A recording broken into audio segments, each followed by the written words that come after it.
بسم الله الرحمن الرحيم الحمد لله رب العالمين والصلاة والسلام على سيد الأنبياء والمرسلين محمد وآله وصحبه أجمعين أما بعد فأعوذ بالله من الشيطان الرجيم بسم الله الرحمن الرحيم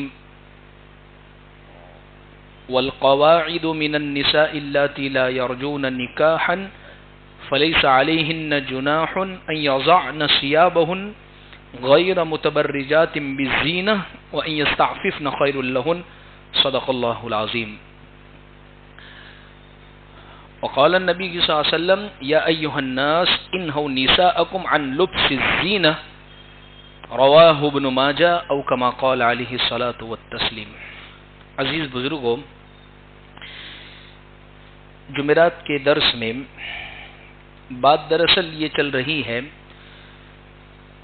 عورتوں کی خامیوں کے متعلق، یعنی چند وہ باتیں جو عورتوں میں نہیں ہونی چاہیے، جو ان کی خامی ہے. سب سے پہلی بات یہ ذکر کی گئی کہ اجنبیوں کے سامنے اپنی زینت کو، اپنے بناؤ سنگار کو ہرگز ظاہر نہ کرے، اس لیے کہ اجنبیوں کے سامنے ظاہر کرنے کی وجہ سے وہ گنہگار ہوگی. اور حدیث پاک میں آتا ہے ایک عورت نساء کاسیات عاریات ممیلات مائلات رؤوسهن كأسنمة البخت المائلة لا يدخلن الجنة ولا يجدن ريحها وإن ريحها ليوجد من مسيرة كذا وكذا. حضور نے فرمایا کچھ عورتیں وہ ہیں جو لباس پہننے کے باوجود وہ ننگی رہتی ہے، باریک لباس، چھوٹا لباس، اجنبیوں کے سامنے ظاہر ہونے والا لباس، یعنی اپنی زینت کو دکھاتی پھرتی ہے. ایسی عورتوں کے متعلق پیارے آقا نے فرمایا نہ یہ جنت میں جائے گی نہ جنت کی خوشبو ان کو ملے گی. کتنی بڑی بات ہے. حالانکہ حضور نے آگے حدیث میں فرمایا جنت کی خوشبو تو 500 سال دور آدمی اگر کھڑا ہو وہاں سے آ رہی ہوگی، اس کے باوجود ایسی عورتیں اس کی خوشبو سے بھی محروم رہے گی. لہذا بات دراصل یہ ہے اپنے آپ کو اجنبیوں کے سامنے اپنی زینت کو کیوں کسی کو دکھانا ہے، کیوں ظاہر کرنا ہے کسی کے سامنے. اللہ نے جب عورت بنایا ہے تو عورت کا ترجمہ ہوتا ہے چھپانا، اپنے آپ کو چھپا کر رکھنا چاہیے. ورنہ بہت ساری نگاہیں جو ہوا کرتی ہے وہ اچھی نہیں ہوتی ہے، گناہوں والی نگاہیں ہوتی ہے. نگاہوں کا زہر بڑا خطرناک ہوا کرتا ہے. اس لیے ایک حدیث میں حضور نے فرمایا، امی عائشہ رضی اللہ عنہا روایت کرتی ہے کہ پیارے آقا صلی اللہ علیہ وسلم نے ارشاد فرمایا یا ایھا الناس، اے لوگو، انہو نساءکم، اپنی عورتوں کو، عن لبس الزینہ، اجنبیوں کے سامنے زینت اختیار کرنے سے، زینت کی چیزیں پہننے سے ان کو منع کرو. اس لیے بخاری شریف میں ہے بجنے والا زیور پہننا عورت کے لیے حرام ہے. پیروں میں پازیب، جھمر، گھنگرو جو بج رہا ہے، اس قسم کا بجنے والا زیور اگر کوئی پہن کر چل رہی ہے تو وہ حرام فرمایا ہے پیارے آقا نے.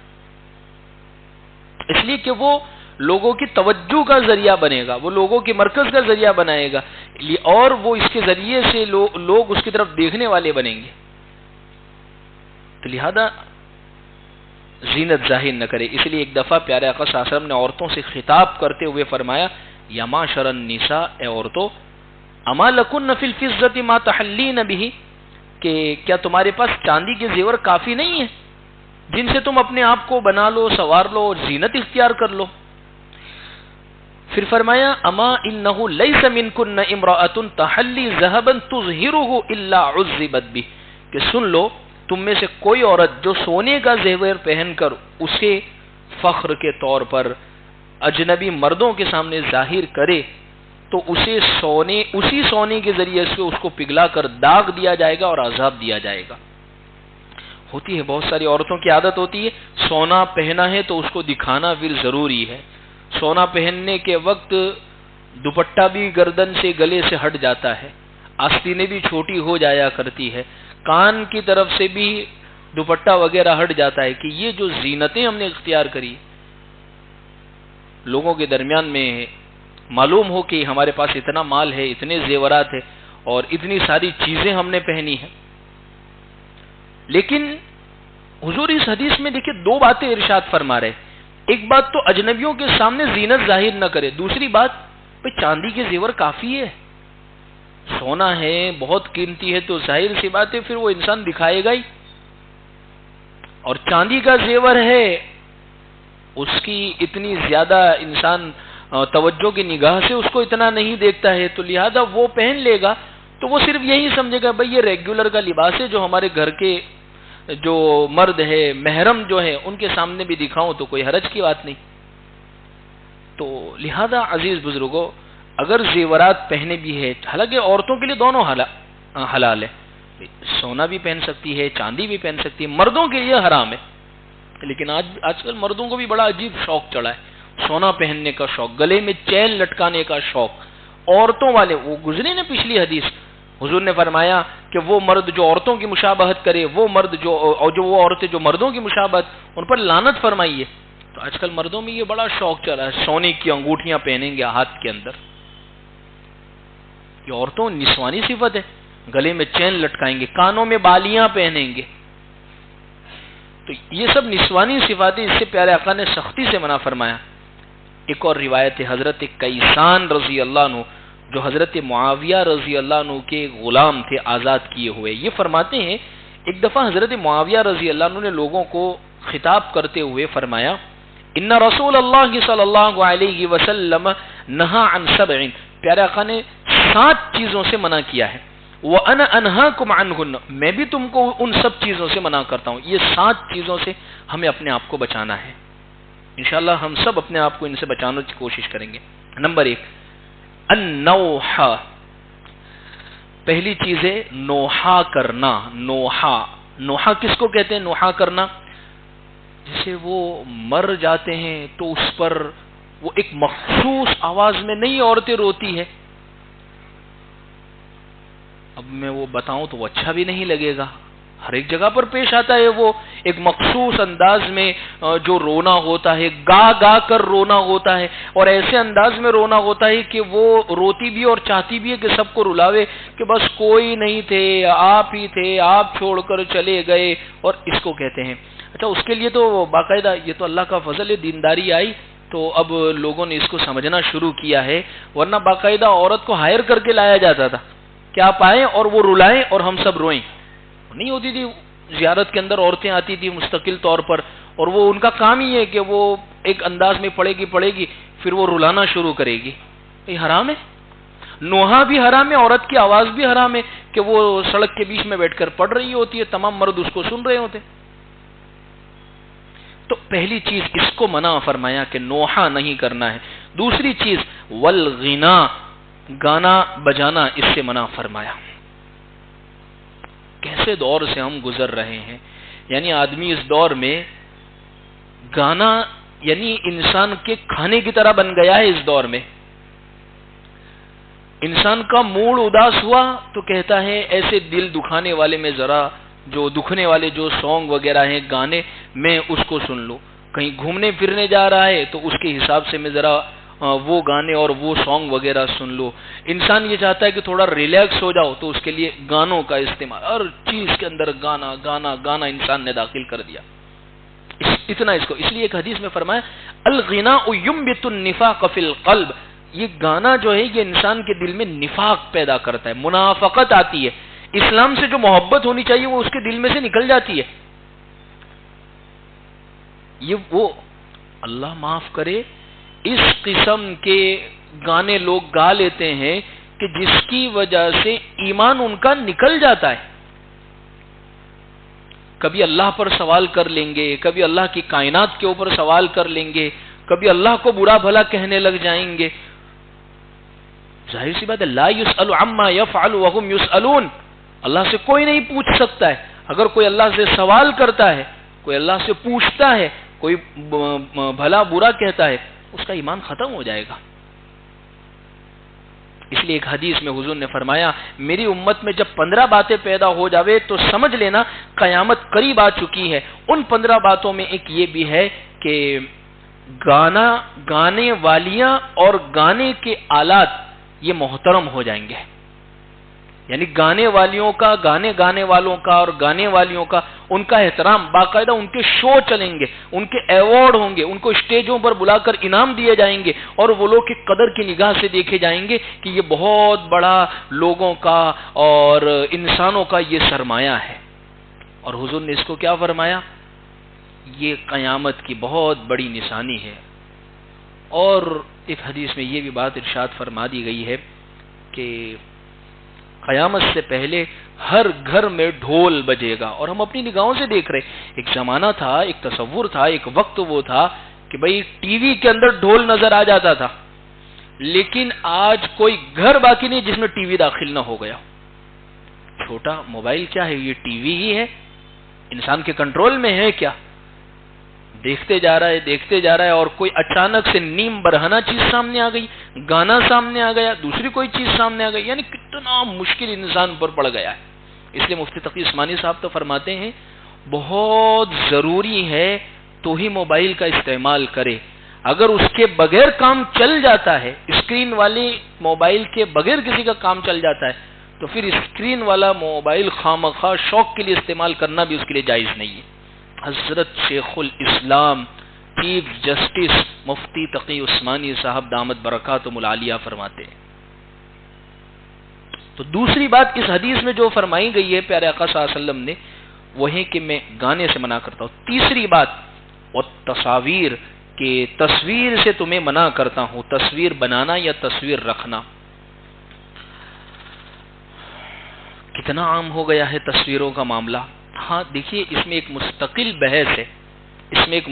بحث ہے کہ کیا کیمرے سے لی گئی تصویر یہ تصویر بنانے کے حکم میں شمار ہوگی یا نہیں ہوگی. اس میں بہت سارے علماء نے اس کو منع کیا ہے. لیکن شوقیہ، بھائی برتھ ڈے پارٹی کر رہے ہیں اور اس میں تصویریں کھنچوا رہے، ناچ رہے تصویریں بنوائے، بھائی یہ تو سب شوقیہ. سخت ضرورت اس موقع پر تصویر، اس کی اجازت ہے. دینی پیغامات آپ پہنچانا چاہتے ہیں آگے، اس سے بہترین اس وقت کوئی پلیٹ فارم نہیں ہے پوری دنیا کے اندر. پازیٹیو اگر استعمال ہے تو کوئی حرج کی بات نہیں، صرف شوق پورا کرنا ہے اور گناہوں میں استعمال ہے، اس کو منع فرمایا گیا ہے. 3 بات ہو گئی جس کو حضور نے منع فرمایا. چوتھی بات والشعر، شعر و شاعری کرنا. تفسیر کے ہمارے ساتھیوں کو اگر یاد ہو تو 19ویں پارے میں سورہ شعراء ہم نے پڑھی تھی، اور بالکل جب ختم ہوئی تھی وہاں پر ایک آیت آئی تھی وَالشُّعَرَاءُ يَتَّبِعُهُمُ الْغَاوُونَ. شاعر لوگ یہ ایسے ہوتے ہیں کہ گمراہ لوگ ہی ان کی پیروی کرتے ہیں.